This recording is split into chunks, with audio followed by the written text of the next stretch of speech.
मुंबईहून नवी मुंबईत येणाऱ्यांचं स्वागत खड्ड्यांनी होत आहे। पुढारी न्यूजनं या खड्ड्यांची मोजणी केली तर हे खड्डे एखाद्या कारपेक्षा देखील मोठे असल्याचं आढळून आलंय। याचा आढावा घेतलाय आमच्या प्रतिनिधी शिल्पा नरवडे।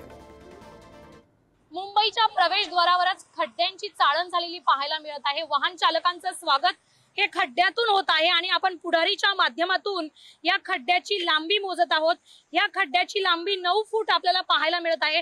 मोजपट्टीच्या साहाय्याने ही लांबी मोजलेली आहे आणि तुम्ही बघू शकता 9 फूट या खड्ड्याची लांबी आहे। एवढा मोठा प्रचंड प्रमाणात खड्डा पडलेला पाहायला मिळत आहे।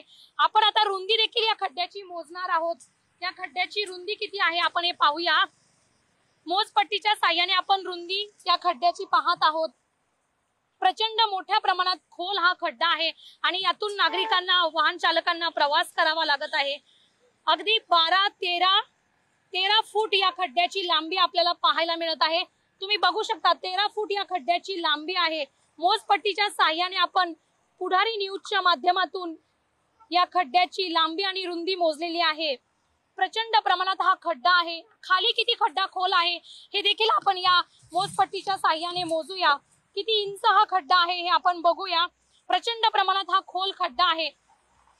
हा खोल खड्डा आहे आणि या खड्ड्याची इंच ही तुम्ही बघू शकता। अगदी 2 फूट पर्यंत हा खड्डा खोल असल्याचं पाहायला मिळत आहे।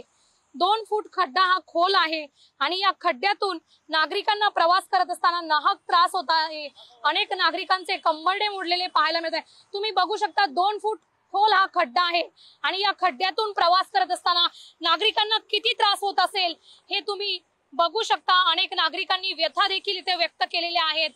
करोडो लाखो रुपयाचं पॅकेज हे रस्त्यांवर खर्च केलेलं पाहायला मिळतं, मात्र हे फक्त कागदोपत्री आहे आणि प्रत्यक्षात मात्र खड्डेच खड्डे या रस्त्यावर पाहायला मिळत आहे।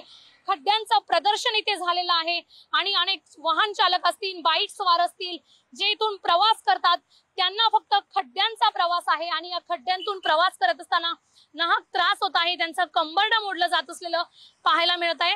तुम्ही बघू शकता प्रचंड मोठ्या प्रमाणात हे खड्डे आहेत। खड्ड्यांवर हे रस्त्यात जे खड्डे पडलेले आहेत त्यावर फक्त मलमपट्टी करू नका, तर नागरिकांची जी प्राथमिक मागणी आहे, गरज आहे ती अगोदर व्यवस्थित करा। नुसतं लाईटीवर किंवा झाडांवर किंवा इतर योजनांवर खर्च करून उपयोग नाही, तर या रस्त्यांवर खर्च करा आणि नागरिकांकडून फक्त टोल आकारू नका, तर त्यांना सुविधा देखील तशा द्या। या रस्त्यांवर लाखो कोट्यावधीचं पॅकेज खर्च केलं जातं, मात्र नेहमीच येणाऱ्या पावसाळ्यामध्ये प्रत्येक वर्षानुवर्ष या रस्त्यांवर खड्ड्यांची रांगोळी पाहायला मिळत आहे। कॅमेरामॅन संतोष बोडारेसह शिल्पा नरवडे, पुढारी, नवी मुंबई।